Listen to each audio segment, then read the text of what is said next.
The Passion reading according to Matthew, chapter 26 and 27.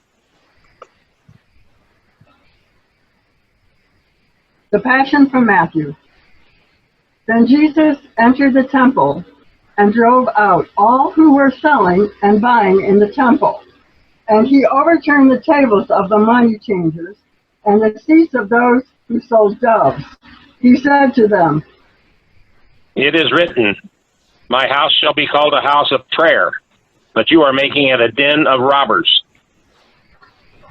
The blind and the lame came to him in the temple, and he cured them. But when the chief priests and the scribes saw the amazing things that he did, and heard the children crying out in the temple, "Hosanna to the Son of David," they became angry and said to him, "Do you hear what these are saying?"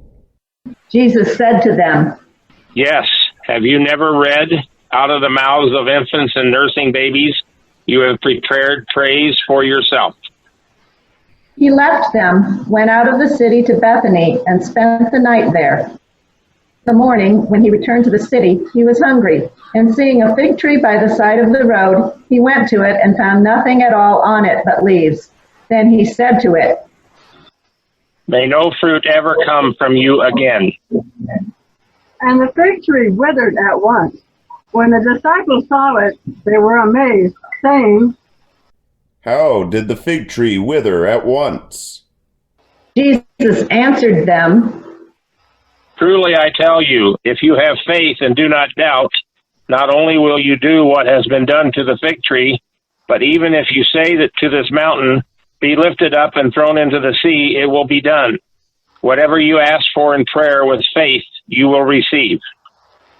As Jesus came out of the temple and was going away, his disciples came to point out to him the buildings of the temple. Then he asked them, You see all of these? Do you not? Truly I tell you, not one stone will be left here upon another. All will be thrown down. When he was sitting on the Mount of Olives, the disciples came to him privately, saying, Tell us, when will this be? And what will be the sign of your coming and of the end of the age? Jesus answered them, Beware that no one leads you astray. For many will come in my name, saying, I am the Messiah, and they will lead many astray. And you will hear of wars and rumors of wars.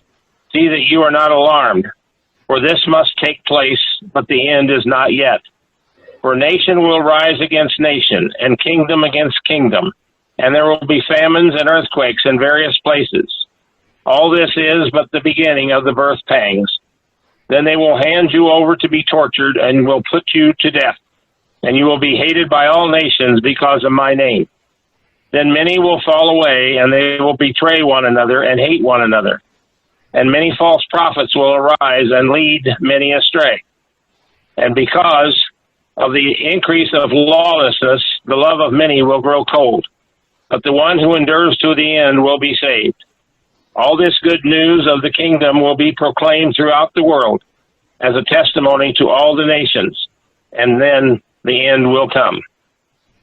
When Jesus had finished saying all these things, he said to his disciples, You know that after 2 days the Passover is coming, and the Son of Man will be handed over to be crucified. Then the chief priests and the elders of the people gathered in the palace of the high priest, who was called Caiaphas, and they conspired to arrest Jesus by stealth and kill him. But they said, Not during the festival, or there may be a riot among the people. Now while Jesus was at Bethany in the house of Simon the leper, a woman came to him with an alabaster jar of very costly ointment, and she poured it on his head as he sat at the table. But when the disciples saw it, they were angry and said, Why this waste? For this ointment could have been sold for a large sum, and the money given to the poor. But Jesus, aware of this, said to them, Why do you trouble the woman? She has performed a good service for me. For you always have the poor with you, but you will not always have me. By pouring this ointment on my body, she has prepared me for burial. Truly I tell you, wherever this good news is proclaimed in the whole world, what she has done will be told in remembrance of her. Then one of the 12, who was called Judas Iscariot, went to the chief priests and said, What will you give me if I betray him to you?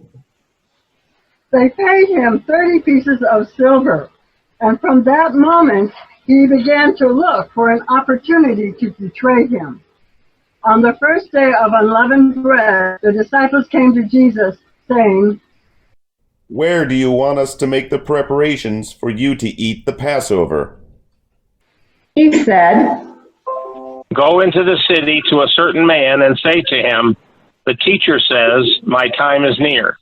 I will keep the Passover at your house with my disciples. So the disciples did as Jesus had directed them, and they prepared the Passover meal. When it was evening, he took his place with the 12, and while they were eating, he said, Truly I tell you, one of you will betray me. and they became greatly distressed and began to say to him one after another, Surely not I, Lord. Lord. He answered, The one who has dipped his hand into the bowl with me will betray me. The Son of Man goes as it is written of him. But woe to that one by whom the Son of Man is betrayed. It would have been better for that one not to have been born. Judas, who betrayed him, said, Surely not I, Rabbi. he replied, You have said so. While they were eating, Jesus took a loaf of bread, and after blessing it, he broke it, gave it to the disciples, and said, Take, eat. This is my body. Then he took a cup, and after giving thanks, he gave it to them, saying, Drink from it, all of you. For this is my blood of the covenant, which is poured out for many for the forgiveness of sins. I tell you, I will never drink of this fruit of the vine until that day when I drink it new with you in my Father's kingdom. When they had sung the hymn, they went out to the Mount of Olives. Then Jesus said to them, You will all become deserters because of me this night. For it is written, I will strike the shepherd, and the sheep of the flock will be scattered. But after I'm raised up, I will go ahead of you to Galilee. Peter said to him, Though all become deserters because of you, I will never desert you. Jesus said to him, Truly I tell you, this very night, before the cock crows, you will deny me 3 times. Peter said to him, Even though I must die with you, I will not deny you. and so said all the disciples. Then Jesus went with them to a place called Gethsemane, and he said to his disciples, Sit here while I go over there and pray. He took with him Peter and the 2 sons of Zebedee, and began to be grieved and agitated. Then he said to them, I am deeply grieved, even to death. Remain here and stay awake with me. And going a little farther, he threw himself on the ground and prayed, My Father, if it is possible, let this cup pass from me. Yet not what I want, but what you want. Then he came to the disciples and found them sleeping, and he said to Peter, So could you not stay awake with me 1 hour? Stay awake and pray that you may not come into the time of trial. The spirit indeed is willing, but the flesh is weak. Again, he went away for the second time and prayed, My Father, if this cannot pass unless I drink it, your will be done. Again he came and found them sleeping, for their eyes were heavy. So leaving them again, he went away and prayed for the 3rd time, saying the same words. Then he came to the disciples and said to them, Are you still sleeping and taking your rest? See, the hour is at hand, and the Son of Man is betrayed into the hands of sinners. Get up, let us be going. See, my betrayer is at hand. While he was still speaking, Judas, one of the 12, arrived. With him was a large crowd with swords and clubs, from the chief priests and the elders of the people. Now the betrayer had given them a sign, saying, "The one I will kiss is the man. Arrest him." At once he came up to Jesus and said, "Greetings, Rabbi." and kissed him. Jesus said to him, Friend, do what you are here to do. Then they came and laid hands on Jesus and arrested him. Suddenly, one of those with Jesus put his hand on his sword, drew it, and struck the slave of the high priest, cutting off his ear.